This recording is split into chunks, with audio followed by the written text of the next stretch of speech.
Hello, hello. It is MA again, and I'm here today. I'm going to talk about how things have been going with my deck randomizer, which I talked about in some previous video, where I have been, for each of my decks, pulling a card from the Wild Unknown Archetypes, and then pulling a card from that deck to determine what deck or decks I'm going to work with that day. And the way I've got them matched up right now, I filled in the table of contents in the guidebook. I'm just about at that point where I'm going to run out and probably have to assign 2 decks per card and do some kind of coin toss to figure out which one to use. Before I start, I just want to say I haven't really done a why I'm here type of intro, and I just wanted to say I'm trying to train myself in these videos to speak with a more authoritarian or more self-assured voice. But really why I'm here is to show you how I'm learning and not what I know. I'm not an expert on any of this. I am very much a learner. I'm in love with the learning process and with tarot. So although I'm trying to speak without constantly second guessing myself, this is about learning, right? So I just wanted to say that before we start.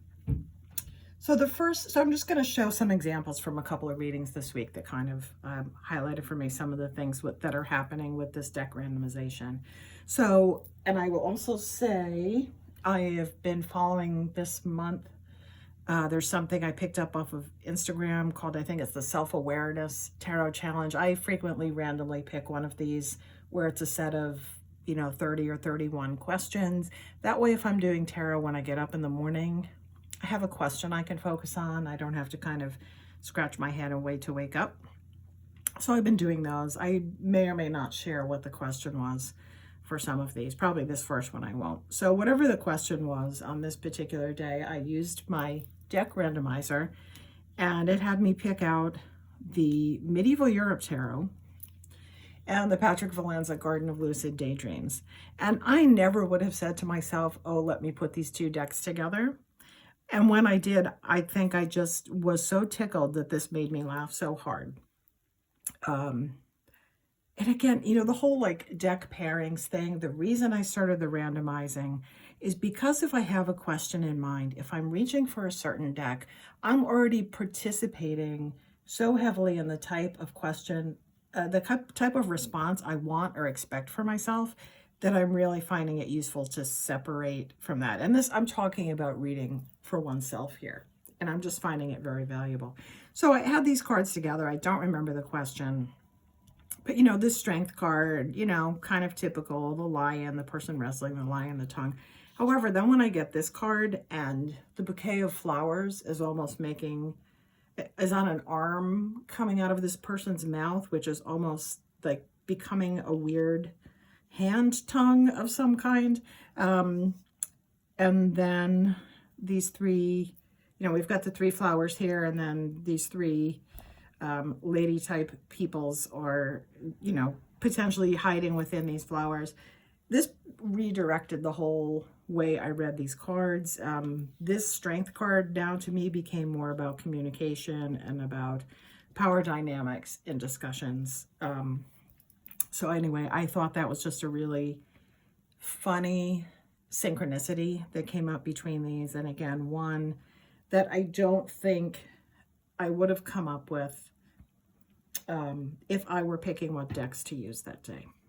So there was that. Okay. Then there was another day. I do remember the question. The question was about how to ground oneself. And that day, the cards I picked told me to, and I decided I was going to use 2 decks that day. And the decks I got were the Mother Tarot and the Blood Moon Tarot. Now, as soon as I pulled this first card, I decided for whatever reason, I'm going to pull one from the Mother Tarot and put a card from the Blood Moon Tarot on either side of it. So as soon as I pulled this 2 of Wands, I kind of wasn't thinking about the card meaning, but when I saw grounding, I saw the person's hands touching the earth, and I really thought, oh, this is how to ground the body. So maybe when I pull the other two cards, we're going to look at how to ground the mind and ground the spirit. So in that way, I kind of used, I didn't have a spread in mind, but the card and the question together kind of directed how I was going to read the cards this day. So I read this as the body grounding, touching something, touching wood, touching a stone, kind of re-entering the body. And then in the mind position, I know these deck is a little hard to see, but I got the Chariot card. But in this case, this figure is surrounded kind of by these swirling birds. And it just came to me, it said, call in your birds, right? So if I find myself, if I catch myself and my thoughts seem scattered, just to kind of pull in and enumerate for myself, I'm thinking about this, this, and this. Maybe write it down, whatever it is for me to kind of take the reins again and kind of be in charge. Call the birds in, right? Come back to roost. And then for the grounding the spirit, there was this 3 of songs. And this, to me, to make it really brief, spoke to paying attention to what voices I'm listening to use discernment in the area of communication and learnings of a spiritual nature. So that's how picking the 2 decks that I was going to use ended up building the card positions and how I was going to respond to the question that I was looking at that day. Okay, so that's that one. Then just one more, which worked out a little differently because, and this is today's, today I decided to use 3 decks. It's Saturday, I had a little more time on my hands, I just felt like playing. So I pulled three cards. And the first one I pulled was the Bardo, which in my randomizer corresponds to the Self-Love Tarot. I pulled the Siren, which corresponds to the Numinous Tarot. And I pulled the Offering, which I have corresponding to the Hoodoo Tarot. So when I saw these 3 cards together, they kind of built some questions for me. Today's question was something I would not normally ask myself, but the question for the challenge was, what does my soul search for? So the way I decided to use the archetype cards to build the response to the question. So the Siren, I thought of what calls me, the Offering, what am I doing about answering that calling, and the Bardo as kind of a bridge, like how to link these 2 things together. So I will show the card pulls. In the Numinous, I got the Diviner.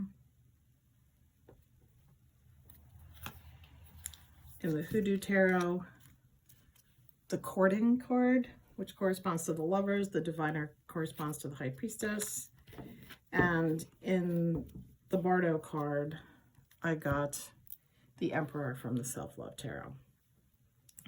So I was kind of happy with the way the archetype cards worked to help respond to the question, to keep it really, a basic view of how I'm reading these together.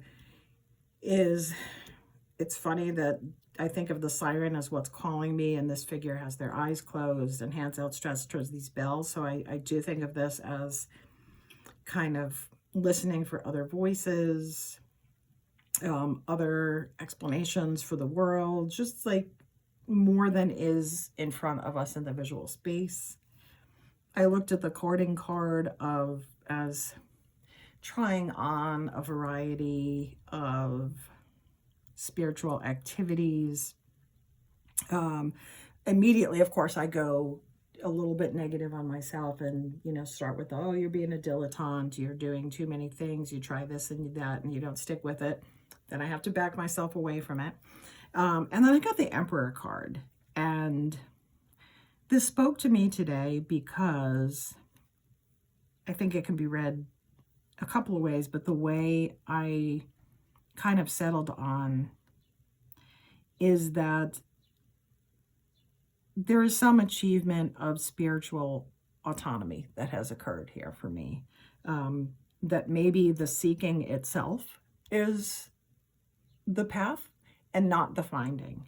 And that just being in a position where I am able to try things, experiment, I don't know, is there such a thing as spiritual play? I guess maybe that's what's happening. And also, I have the autonomy to decide whose voice to listen to decide and seek out what other people and voices and modes to look into. So that's the way these read together for me. I don't think I would have gotten there without this process, and I'm really excited about how decks are working together. There is no way I would have pulled the Self-Love Tarot off my shelf to answer a question about my soul seeking. There just is not. And even Hoodoo, I don't reach for that frequently, partly because I find the cards somewhat a little visually difficult to read. The Siren, when I randomized the archetype pulls and I got the Siren for the Numinous, I did actually like those two combined, because that said to me that this was a deck that called to me because of its colors and the prettiness, and it gives me messages that are a little more intense than that. Yeah, so that is how things are going with the randomization. I am really excited about it. I have probably touched 25 or more decks so far this month, and it doesn't feel scattered. It feels like there's a reason I'm coming across things on my shelf that I haven't touched. This also helps if I have a deck that's not in sight. If I pull a card, I'll go find it. So far, I've only pulled one deck out that I'm now questioning if I'm going to keep it, because it's a deck that when I got it, I was attracted to the art. I've never been able to read it, and with some decks, I've put them away, and a year later, 2 years later, things have changed. The way I've learned has changed, but I just have one deck right now where I'm still just not able to figure it out. So maybe I'll hang on to that for one more year and try again. Yeah, so I don't know. This is in some ways like the de facto or substitute Ellie Man process. Yeah, so let me know how you rotate your decks. I'm really excited by this process. Okay, bye. Thank you for watching if you did. And if you didn't, that's okay too.